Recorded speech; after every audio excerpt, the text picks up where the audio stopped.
Good morning, everyone, and welcome to the DoSpace 2024 Sustainability Summit.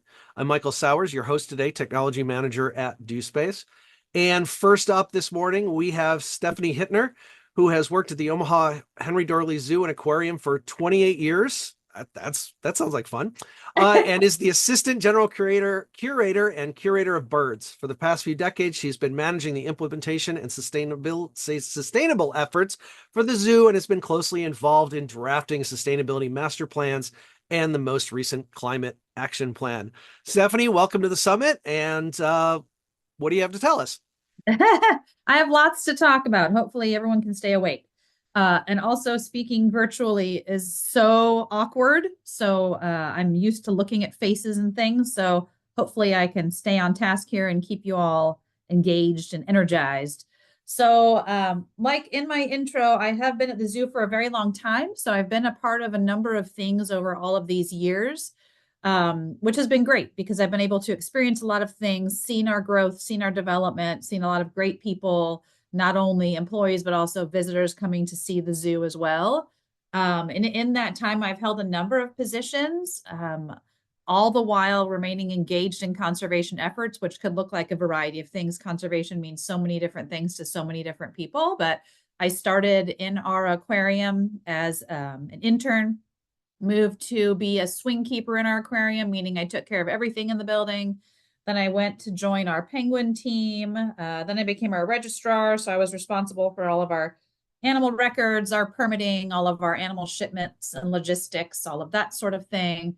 Promoted to an assistant animal curator from that position, which meant a lot of management of collections of animals, meaning animals coming in and going out. And then to the position I'm in now, where I assist with oversight of basically everything on grounds. And then I have direct oversight of our bird department, as well as now our terrestrial invertebrate team. And all the while that I'm doing those things, I'm also very involved in our sustainability efforts and have been, like Michael said, for quite some time. I'm also our dive control board chair. So I assist with oversight of all of our dive programs here on site. I manage a conservation boutique. So, I mean, we all wear about 15 different hats, which I'm sure some of you are aware of that other duties as assigned type job description point, but we all wear a different number of hats based upon our interest. And what's great about working here is we have the ability to do that because it's all still in line with the mission of the zoo, which is pretty exciting. So let's get into some sustainability things. So prior to 2012, we were really kind of a ragtag group of people, primarily animal care staff that was really interested in sustainability efforts, which could look like a number of things. Back in that day, it was just really trying to get recycling to happen on grounds. Believe it or not, when I started at the zoo 28 years ago, there were a few recycling programs happening on site, mostly behind the scenes. So you wouldn't have seen things in our public areas, but you also barely saw recycling at home at that time as well. We did have cardboard recycling and then some plastic bottle recycling that we would literally put them in a gigantic semi trailer and then drive them to a recycling facility not far from the zoo. What's been really exciting to see is the growth from that point to where we are today is pretty incredible. And I think the really easy thing to think about is everyone that works at the zoo is passionate about something. Most likely it's going to be conservation. Even if it's not specifically for animals, they're excited about promoting conservation efforts, which just means saving things in some capacity. So we've got a lot of passionate people here that want to do the right thing, which makes the job of incorporating sustainability practices a little bit easier. So we'll talk about that quite a bit. So in 2012, we had a board member that really wanted us to take a giant leap forward with all of our sustainability efforts, which was so beneficial to us because we hadn't really had that before. We had a few bright lights here and there within our staff of individuals that really wanted to do things, but didn't really have a lot of support other than that. So with that board member encouraging us, we applied for a Peter Kiewit grant, which helped us to hire the Verdis Group, which I'm sure you've heard of if you're in this sustainability world here locally. They're an incredible organization, an incredible group of people. that work worldwide now, which is pretty exciting, to know that we were one of the first people to get to meet them and get to know them at such an intimate level. It's been really an incredible partnership to help us move forward with all of our efforts. So with that, they helped us to draft our very first sustainability plan, which was exciting because we took a really deep dive into some records that we had. So we would look at like utility statements. We would walk around the zoo. We would look at facilities. We would talk to people. We would get a good sense for the various things that were already going on. And then they helped us develop that plan, which we kind of used as a roadmap, to help us guide some of the decisions we'd be making moving forward. Some of our potential outcomes with that plan, you can read on the screen. I'm not going to read it to you, but the most important one from my perspective was that we could demonstrate, especially to our leadership, that we could save money with some of these behaviors. The unfortunate thing with some sustainability initiatives, the first thing that's seen is the dollar sign that's associated with that. So that makes it a little bit more challenging to receive support and to receive any kind of initiative progression with that. So demonstrating savings was an extreme help for us to move forward with some of these things. It also opened our eyes to a number of possibilities that we didn't even know existed. I personally have met and worked with a number of incredible people through some of this work, which has been all pretty exciting for us. One of the first things that we established was something called an energy and water management team. This group of people is from a variety of departments, and I'll talk a little bit more about that. And what we do is we really try to take a hard look on a more regular basis at some of the things that are happening on ground. So we may think that we're all doing the right thing. We may think that the people next to us are not doing the right thing. And the way to do that is to actually look at the data. So again, really leaning on the Veritas group, which has been incredible. They help us with that analyzing of that data. I don't have that skill set. I definitely don't have the capacity in my day to do that. So we work collaboratively with this team to take our utility statements. They analyze all those statements. They look for highs and lows within that. And then we gather people to look over that material just to, again, give a harder look to it. So instead of just constantly paying the bills over and over again and not even acknowledging that there's highs and lows to that, we can take a hard look into that and try to answer the why questions.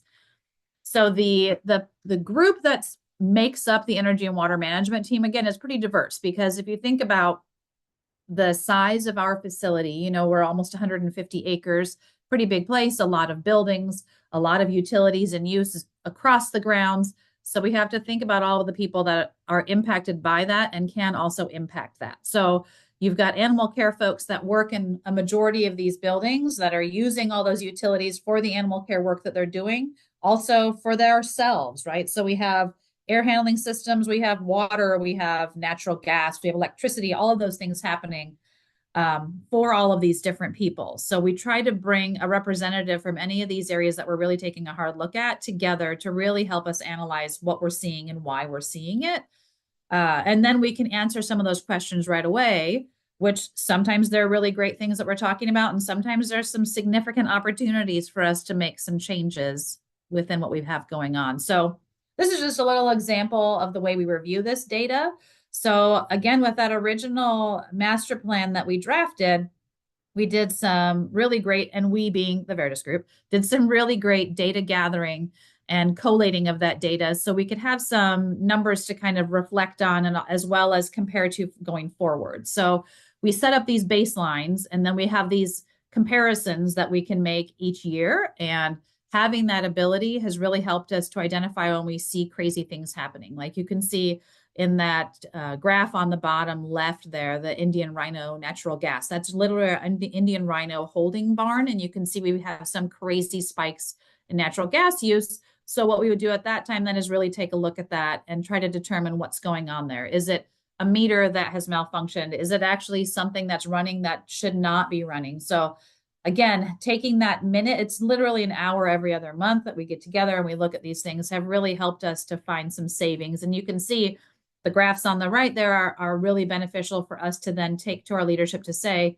these changes that we've made, you can see there's significant savings with that. Also acknowledging that prices fluctuate. So showing to them why we see increases and why we see decreases has also been really valuable. We do the same thing for water. So the big three things that we're looking at is water, natural gas, and electricity. We also have goals set, and we try to highlight whether or not we've achieved those goals and what other additional steps we can take towards doing that.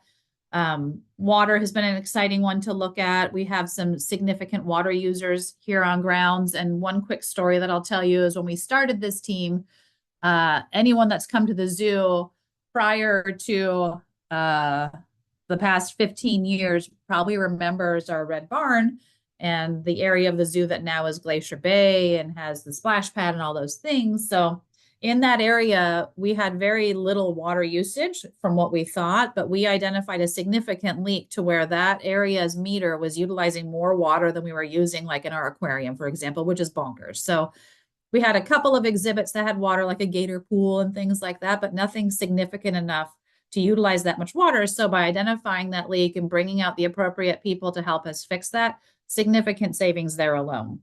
Not to mention, as we're doing renovations to projects and new projects on site, we try to be more energy efficient every time we do that, which also results in savings as well. So along with identifying these different things, we have to have a way to move forward with funding some of the changes that we want to implement. So some of the changes we can incorporate into just our regular operating fund because it makes sense to do that. Another system that was established for us was to solicit ideas from employees, which is another way to increase engagement and excitement around the efforts that we're making at the zoo.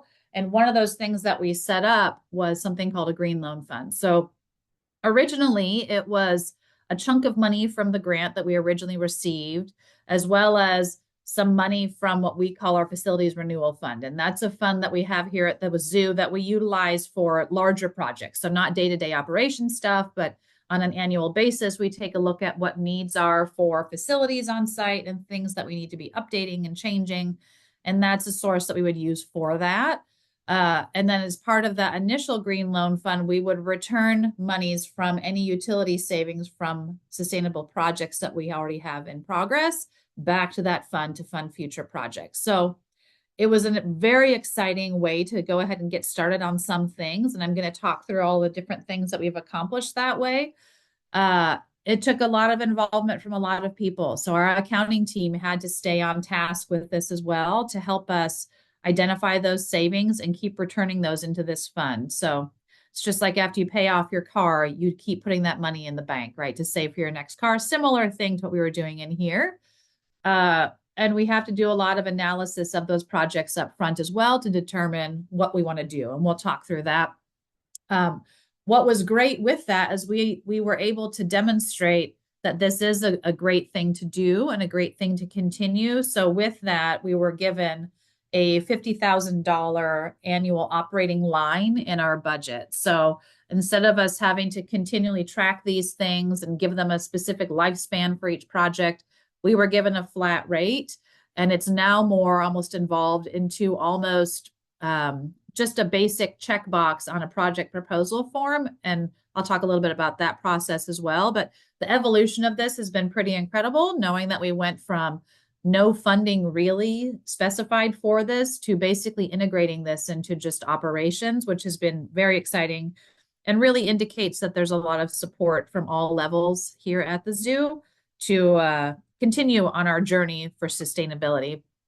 So the way the process worked originally is we would solicit project ideas from anybody at the zoo. So we have boxes around zoo grounds where people can drop ideas in. People literally would call me, stop me as I'm walking by, talk to anybody else that they see around that they know is involved in green stuff, which could be anybody in green team. It could be anybody that just cares about things, and that usually would filter its way back to me. So I would also solicit things over email and in newsletters, things like that. So I would gather all of that information.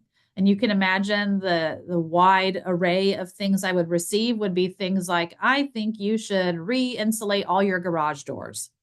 I mean, that sounds like a cool idea, but I don't know how many we have. I don't know where they are. I don't know what it would cost. So doing some of that legwork up front was very time consuming. So really trying to put the onus on the people submitting the idea to help us, which again increases kind of their buy-in and their support of that project and demonstrates that we have interest in supporting those things at the zoo. So trying to put that work back on the folks that were submitting those projects is really, really critical. Otherwise, you're going to be doing a lot of work trying to gather that information up front.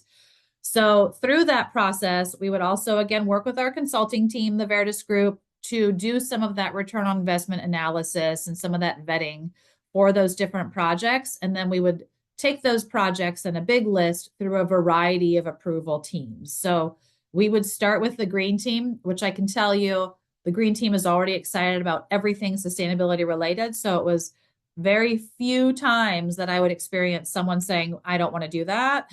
So getting a thumbs up from them was pretty easy. And then we would take it to a leadership group to do like a small group analysis as far as like, is this more important than that? Is this beneficial? Will it actually result in significant savings? Blah, blah, blah.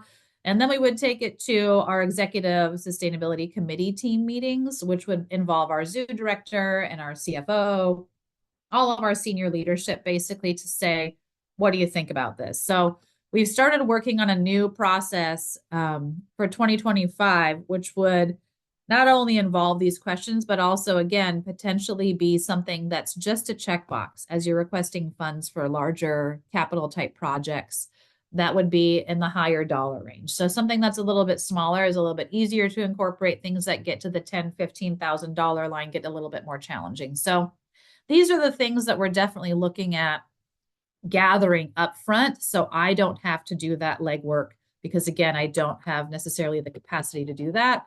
But gathering all of this information so we can really put together a really powerful project list with things that will really demonstrate and result in savings. So that's the goal with some of this information, a little bit more information gathering here. We do try to group things into different categories for projects, trying to make sure that we hit at least a few of these each time. To make sure that we're not working too intensely in one area versus another.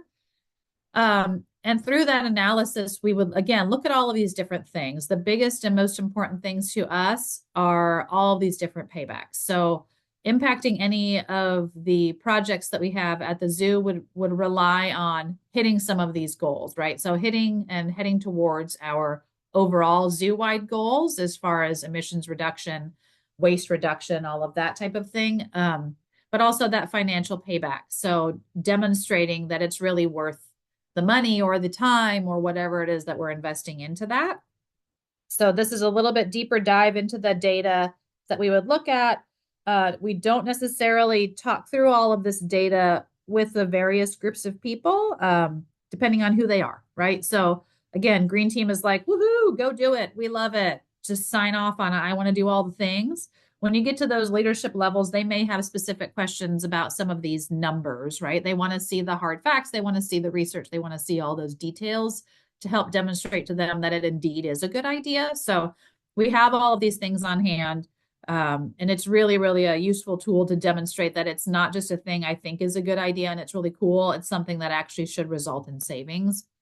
And then again, having these master lists of all these different projects that we're looking at to go ahead and present all of those and then determine what's the best.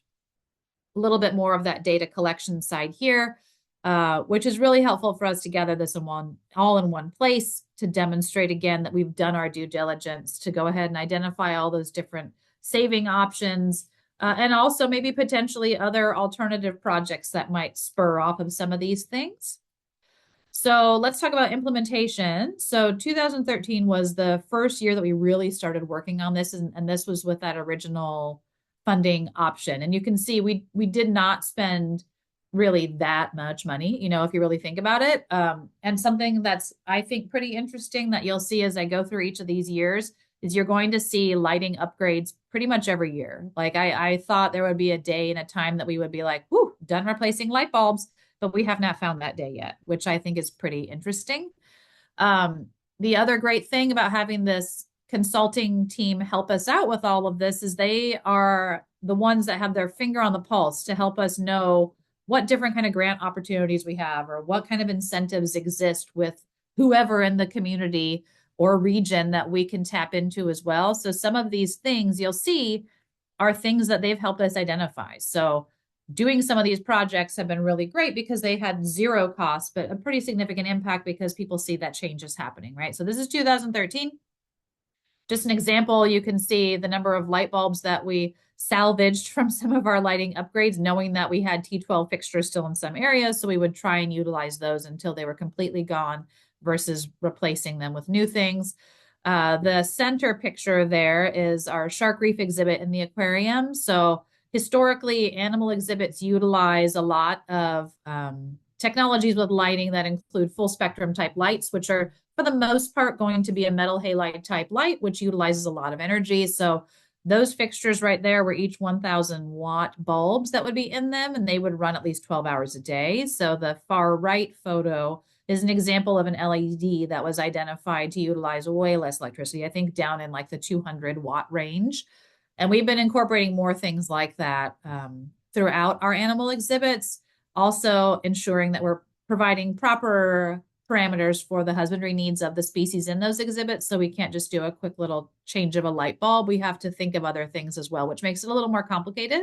But if you think about human spaces, those are a little bit easier, right? We don't need UV light bulbs over our workspaces or in our public areas. So we can kind of do some transitions there that are a little bit easier. 2014, more lighting, like I said.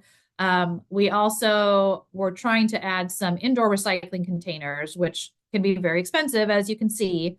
And I've got some photos of examples of those. And then I'll talk a little bit about our diet container project that we started. So since the zoo started, basically, we used plastic bags for animal diets. So you can imagine we've got thousands of animals here at the zoo.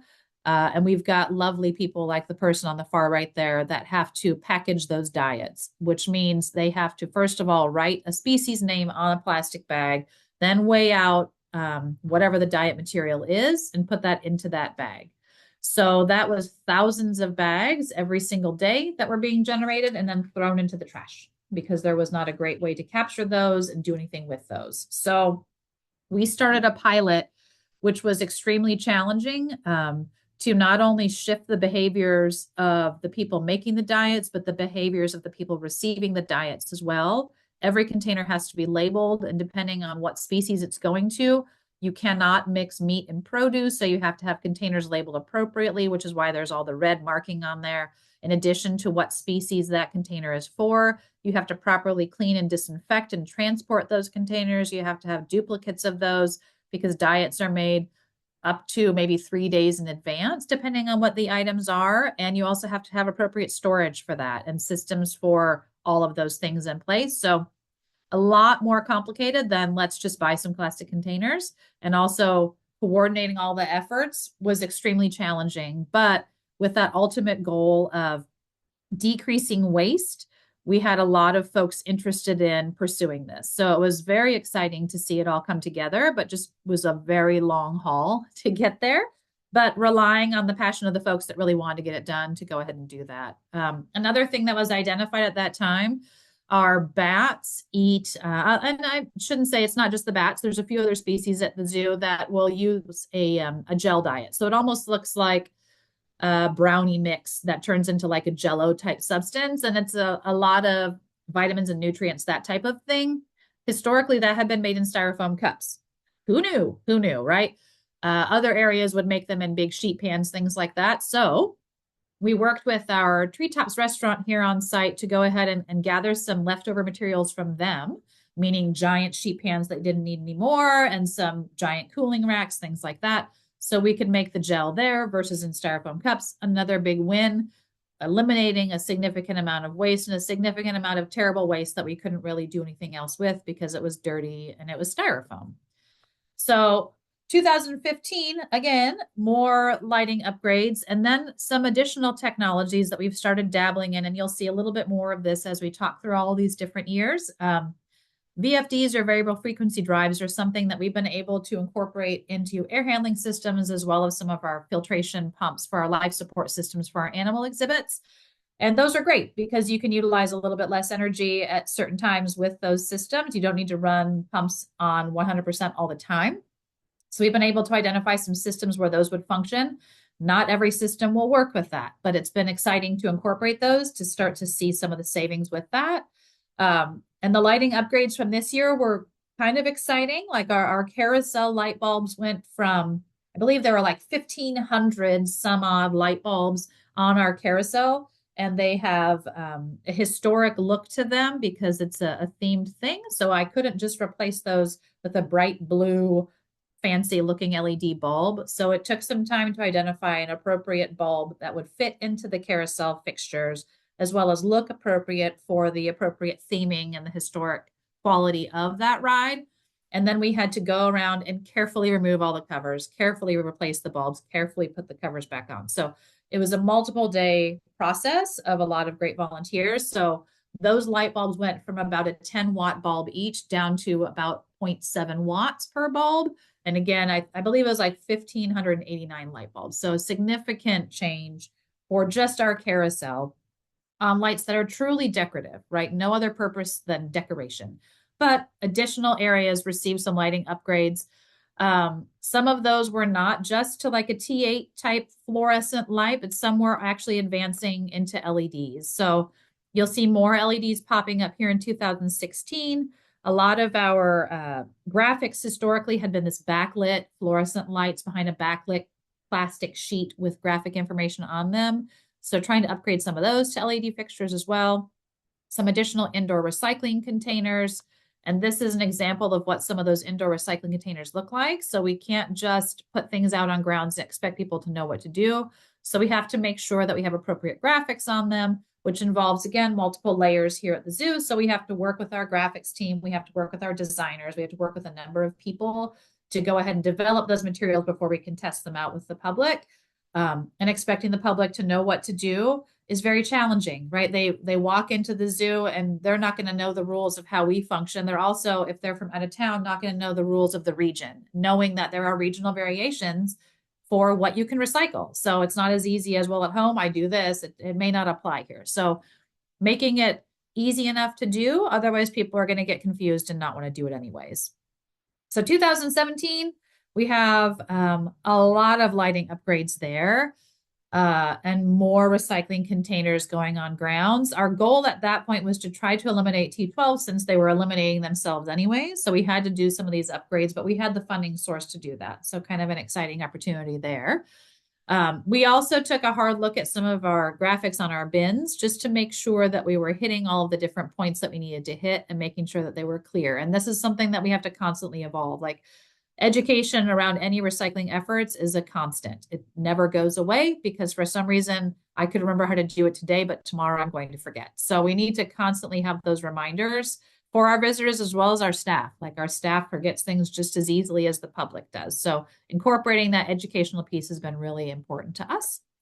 2018, we started doing a little bit more efficient efforts with our life support systems. So that's what all those aquarium pumps are there, as well as taking a harder look at like our parking lot lighting, which is on a number of hours, not quite 12, probably 10 to 12 hours a night, depending on the time of year. So going from, I believe those were like a mercury vapor type light bulb to an LED was pretty significant. Our swamp lights you'll see on there. So in the basement of our desert dome in the Kingdoms of the Night exhibit, we have a large indoor swamp. And those were also metal halide lights. And there, I believe, were like 28 to 30 lights in that area. And that was our reverse light cycle. So if you don't know, our nocturnal exhibit, the lights are on a reverse light cycle. So that means when it's night in Omaha, it is daytime for the animals in those exhibits because they still need their daylight hours, right? And then those lights go off then about 9 in the morning, just prior to visitors coming to the zoo so they can see the animals functioning in their primarily nocturnal habitat, right? So converting those swamp lights from those metal halides to an LED option that worked really well for that space. You can see the payback was just over a year. So significant savings, but also a pretty big cost. So having this funding option was fantastic to help us achieve that goal. 2019, a lot more of those variable frequency drives. We also started dabbling in some glass recycling just behind the scenes, knowing that recycling just basic things with the public is challenging enough, right? And making sure that everyone's doing the right thing. So glass recycling for things that are used at like zoo events, for example. So any kind of bars that we have will have some materials that will need a place to go. In our restaurant, they utilize glass for some of the food that they receive, that they prepare. Also, they have some beverages up there that are in glass containers that will then collect that glass and we will have it recycled. Um, in addition to adding some more things for our diet kitchen, the smart meters were a thing that didn't end up happening, but is a thing that we would really like to incorporate. So if you see that on there, I cannot tell you how it worked because it has not happened yet. 2020 and 2019 were kind of an odd time. You may remember that we had the COVID pandemic happening. So that was a weird funding time for us. So everything basically froze at that point. We had to stop funding for a lot of things at the zoo. We had to take pay cuts just to keep functioning because we have the needs of the animals in our care. And we can't afford that if we don't have visitors coming to the zoo. So we had to put a pause on a lot of things that were considered optional. And this was one of those things that was delayed for a later date. So these projects were all approved prior to that time, and then they were just kind of put on pause to see like what kind of things could we actually do when we could open back up safely to the public and welcome everybody back so that we had a source for funding. So like I said, there were kind of some weird years there, right? So 2023 is when we really kind of came back to life, I should say, with the sustainability efforts through our Green Loan Fund. And we did some great things. So if you think about compost, for example, we have compost, which could be animal waste, it could be plant trimmings, it could be a number of things that are just generated by the functions of the zoo. And those have been put in plastic trash bags for a number of years. So purchasing barrels dedicated to just that seems like an easy thing, but those things are expensive because you want them to last. You don't want to be buying something that you're going to have to throw away and replace every year. So we purchased some of those, and a lot of departments benefited from that. And then the more we have those incorporated into areas, more people want them. So that's another benefit to doing some of these things is the more that you do, it builds more excitement. We also started some new behind the scenes recycling efforts for pen and marker recycling through TerraCycle. We found a vendor that would help us recycle and repurpose old wetsuits that we have. So you can imagine we have a number of employees that have worked here. Wetsuits get worn out, people leave, whatever the case may be. So we have things kind of sitting around. We also wanted to upgrade some of our refrigerators to be a lot more energy efficient. So instead of buying a refrigerator like you would have at home and having that live for not very long because wear and tear and just the things that we're storing in those refrigerators are much more significant than the groceries you would have at home. So replacing some of those with something a lot more efficient, a lot more durable that could uphold and withstand all of the things that we would do to it.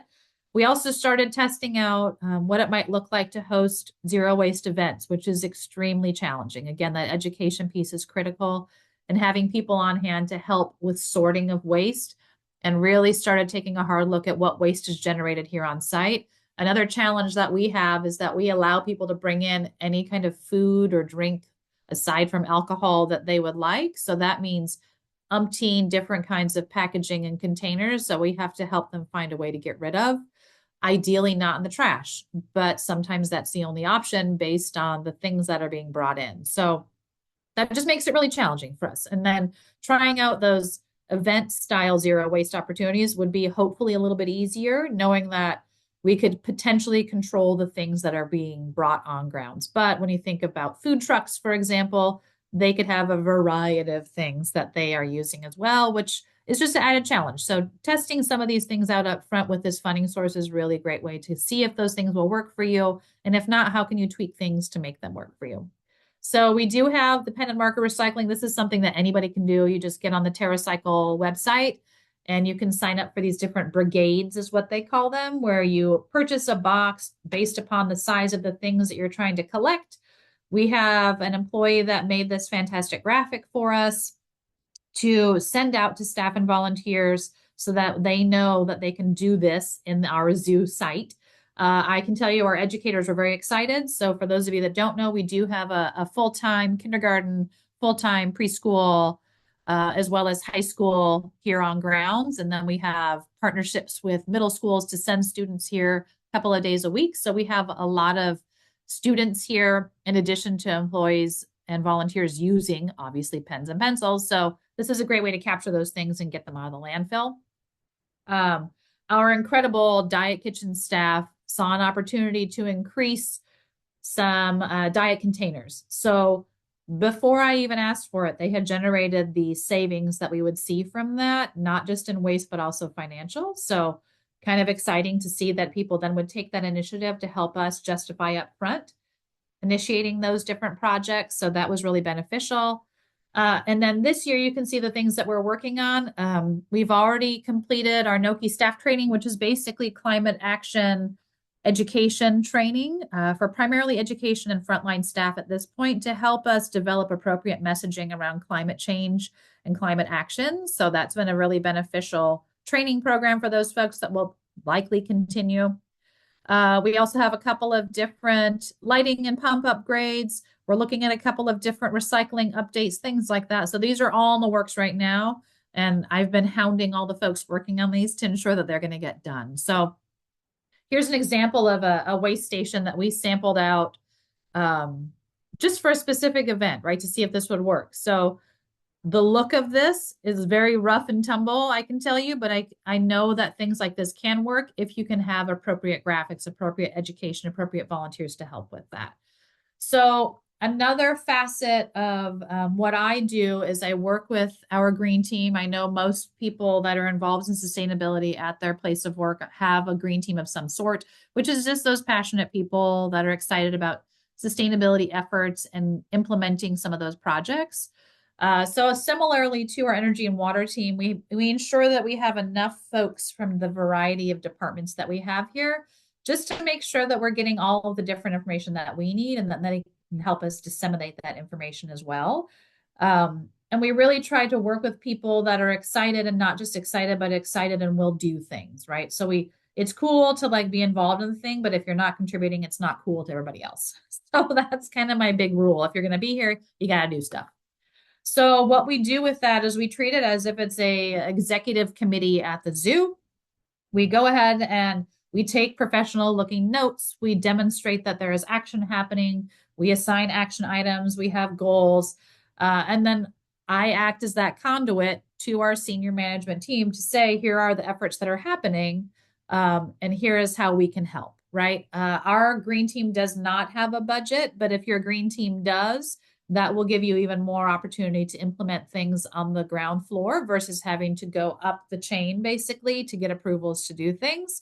But it is important to demonstrate that you're taking it seriously because, I mean, it's fun, again, to hang out and do the stuff, but you got to take it seriously and you got to do the stuff. So our main initiative within our green team efforts is communication at this point. We've found that that's where we can be the most impactful.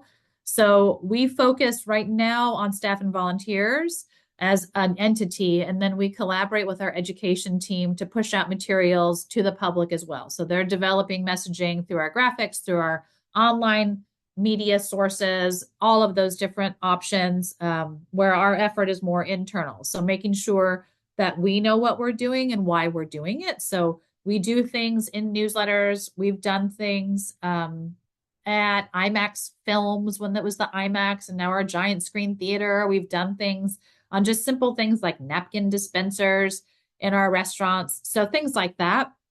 The newsletters are a really great way to increase involvement from our green team. So having different folks write things has been really beneficial.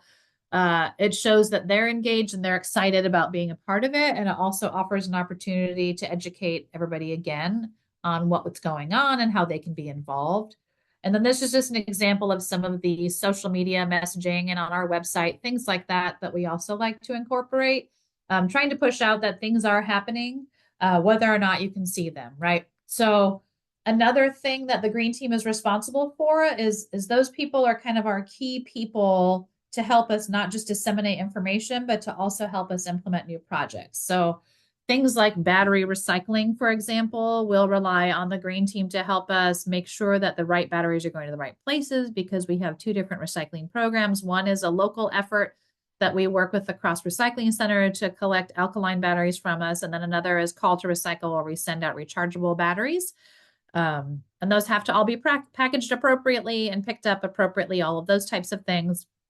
Early on, we had a lights off sticker initiative, which we then, of course, I can't go to every single light switch on zoo grounds and put a sticker above it that is our little visual reminder to turn the light off when you leave the room. So the green team was really helpful with that. The Hefty Energy Renew bags, they've been called so many different things. So now they are Hefty Renew. If you're not familiar with them, those orange bags that you see around have been very exciting for us. I'll talk a little bit more about those in a bit, but that's been something also that we need help making sure that things are happening the right way. So with all of our coworkers, we make sure that they have the information they need. So we work on graphics that could exist that are pretty simple, also making ourselves available to ensure that if people have questions, they can reach out to us. This Hefty Renew program is what it's called now, has been incredible for us and has also spurred a lot of behavior change, I believe, for folks at home as well. We were one of the first commercial entities to team up with the First Star Recycling Group to incorporate this into our operations. And this is currently just behind the scenes. You can see this is a graphic for most things. The hard thing with the energy and renew bag programs are that they can gather a lot of things. So they can collect a number of things, and you can't list them all on this little flyer because there are so many things that they can take and process. And it's very, very incredible program. I've gotten to go and see at First Star the things that they're doing, where now they're manufacturing lumber, like you can see on that chair there in that photo. But it's really easy. You just have to have clean, dry stuff that goes into these bags.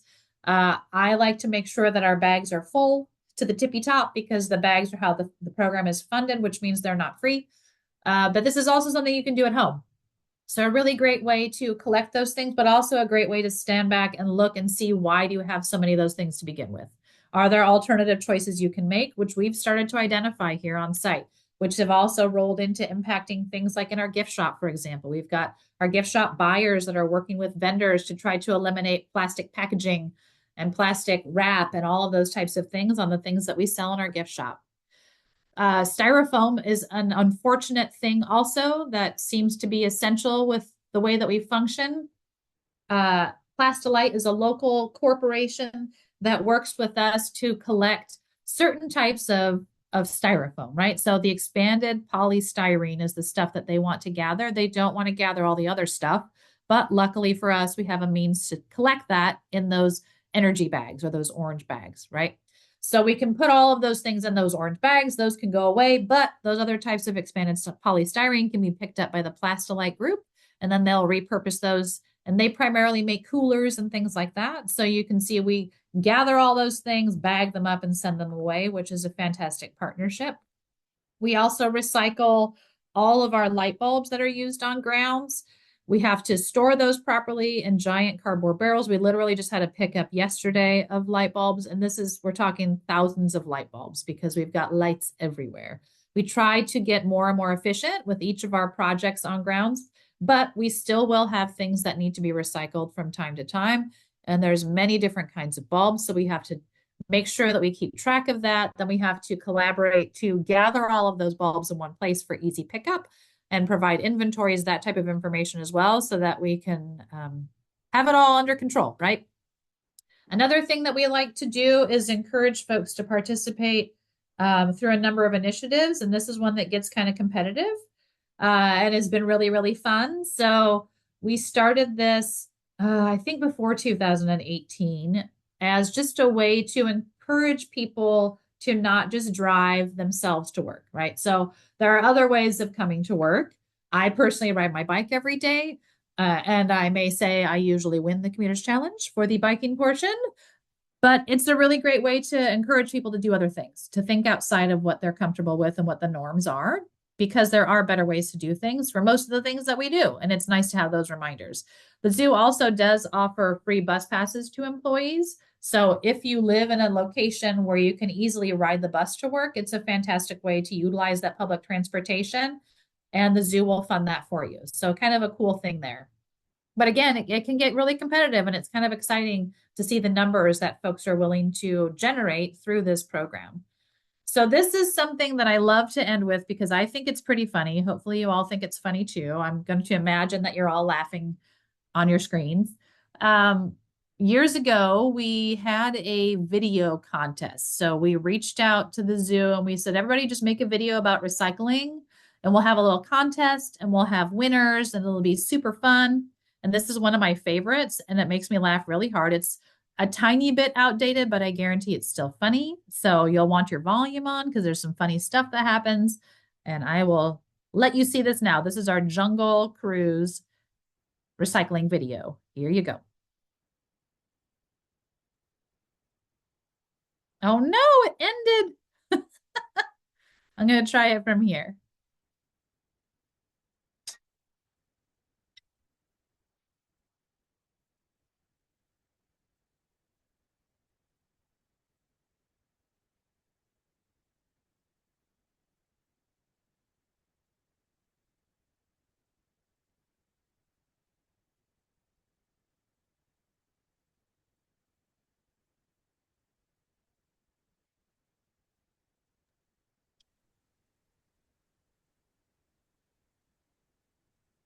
I'm going to jump right in here. We are seeing the video. We're not getting sound. So if anybody's wondering, the sound doesn't seem to be coming through, but the video is.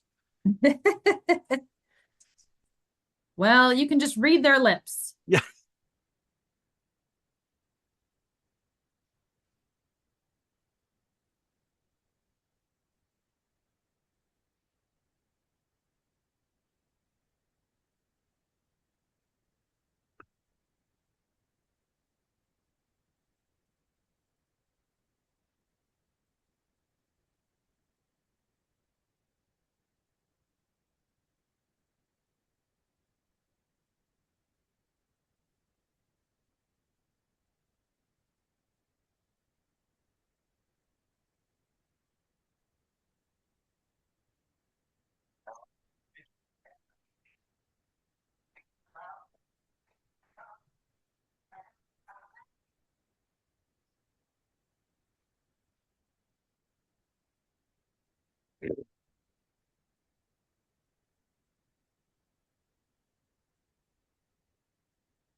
So sorry you couldn't hear all of that, but I can tell you the jungle team was so excited to make this, and you can see it's a little outdated as well because we do have styrofoam recycling now and we do have glass recycling. But it was really funny and really fun to engage those folks and to see other people want to do things like that. We had a number of submissions that were pretty great, but a really great way to encourage folks to participate and get excited about doing things at the zoo. So I'm going to end there in case there are questions. I don't know if you see any at this Yep. point. We've got a few questions that have come through and we've got a few minutes to get to those.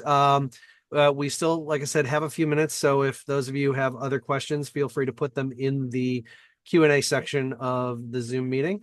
So Rita from Saving Grace says, we're a local perishable food rescue that can work with you to make a food event a zero waste event. How would we connect with you on that?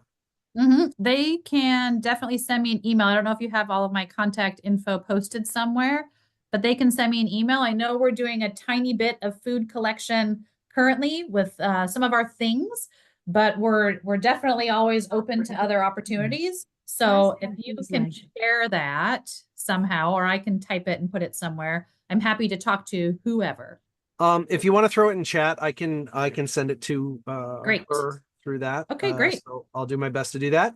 And then anonymous user asks, regarding the recycling station, I had a client who needed it to be much more aesthetically pleasing, which made it more expensive. Any thoughts on cost benefit calculations? I can tell you that the samples that we've done are also not aesthetically pleasing. So if you can find a way to do that, it is very beneficial, but you also have to have extremely thorough graphics. And as you're testing out things like that, you have to have people there. You cannot trust that your graphics are going to work from the get-go. So I do think it's worth it, but I think it's really worth testing out with your audience before you really dive into doing that too much, which is why we were okay with having something kind of simple looking to begin with. Test it out in your area. Make sure that the graphics that you're generating and your volunteers that are there are actually going to be worth it. Otherwise, it's not, right? So you have to, that's why you have to pilot a lot of these things. Okay. And then Don asks, are the diet containers now labeled and reused after washing and rewashing? Yes, yes. So we use them until they literally fall apart. So that means we might have to relabel containers, we might have to replace broken lids, things like that, but we definitely use them until they are no longer usable, and then we recycle them. Gotcha. All right. Still open other questions from the audience. I've got a couple myself. One comment is Great. just as a librarian, your mentioning of collection management Yes. was a whole new meaning to me because we're not used to non-live things Yeah, yeah, in collection management. So that just I just caught my attention really quick. yeah. Well, and Kind of brought, go ahead, brought go ahead. and I love the fact that you're collecting data on all of this. DoSpace is very data driven. If it's a number, we track it. So that's great. What in maybe the 2 minutes we have left here, what I'll it's kind of three-part, but pick and choose. Most unique, most challenging, and or most successful project you've done. Let's see.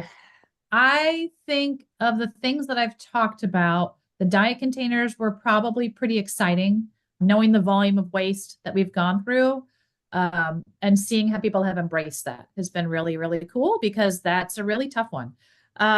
Also, with any of our energy bag and renew bag, those orange bags, that's been another project that the staff has really been excited about. So having an alternative to throwing some of those things in the garbage has been really, really helpful.